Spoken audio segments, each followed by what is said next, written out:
the idea of this social contract that young people buy into, that you've no real choice.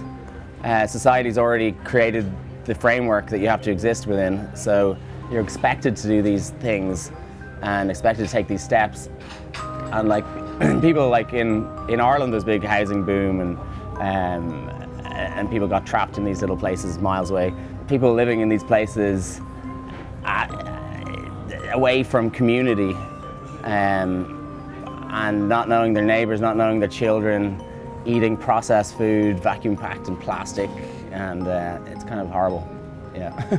For the story to work and for the weirdness to be acceptable, the environment needed to be weird. So it needed to be like fake but real, and that there's no sound and there's no wind, because that was part of the dialogue. Everything, like having no weather changes.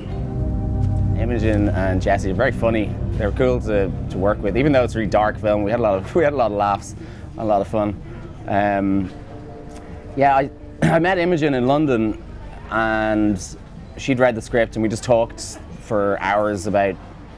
You actually realised that we were talking for hours about art and photography and films and stuff, and then at the end we're like, oh yeah, we haven't talked about the script at all. So we were just on the same wavelength creatively.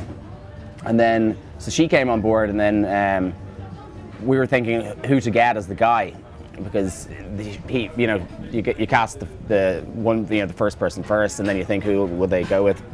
So she suggested Jesse, and I was like, oh yeah, that would be great, you and Jesse together. So then she sent the script to Jesse, like, on her phone, and like 2 days later he'd read it and loved it and wanted to do it. So I want to go home. 抜け出すことのできない奇妙な街。